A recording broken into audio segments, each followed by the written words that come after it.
finish up Disneycember with Descendants 2. Well, if you saw my first review, you know I'm not exactly a big fan of this, big surprise, but sometimes it can be enjoyed in a so bad it's good kind of way.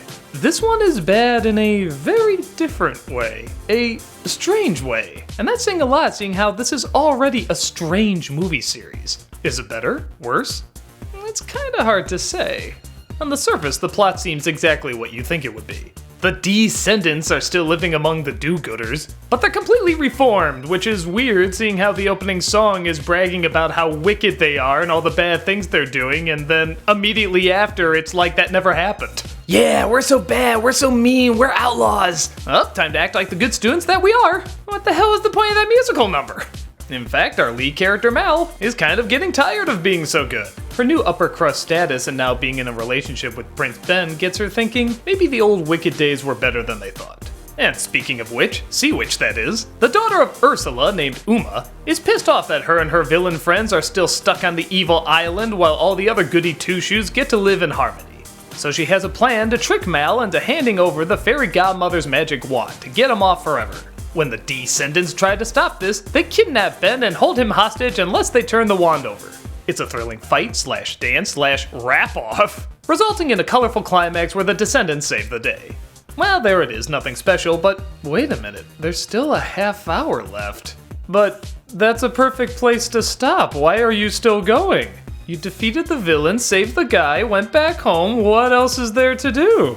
Well, yeah, this is where the movie gets a little stranger than usual. A good chunk of the movie is just sitting around and talking. Not necessarily bad stuff, talking about emotions, where you belong, all sorts of teen angst, but the movie's over, isn't it? An hour and a half, that's a decent runtime, you defeated the villain, why are we still going?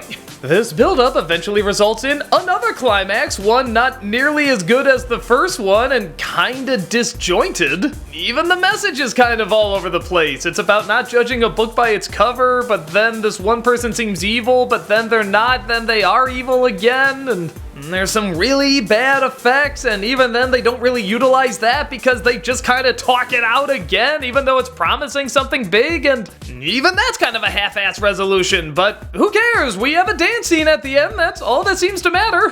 What the hell did I just watch? This movie is all over the map, and I'd be lying if I said it was worth getting angry at because it's Descendants 2. I didn't even get that much into the first one. The elements that work in it are the same elements that worked in the first one. The dance sequences are really good, the sets and costumes are colorful, and again, you gotta give credit to a dumb idea actually taking time to analyze the characters, having them talk, having them actually discuss their problems. And they're good problems, like I said, figuring out your emotions, where you belong, all sorts of teen stuff.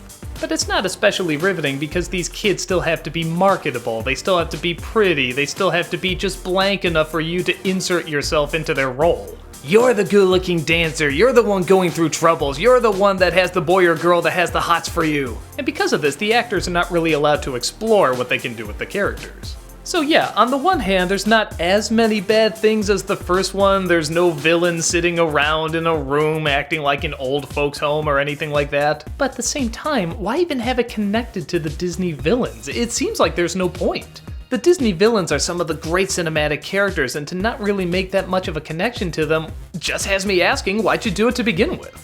So is it good? No, but again, like the other one, it's pretty harmless. I can see kids watching it and enjoying it, and there's nothing really bad in it for them. And there are surprisingly attempts at good ideas in there, like I said, trying to have character development, the good dancing, and so forth, but the majority of it is pretty dull.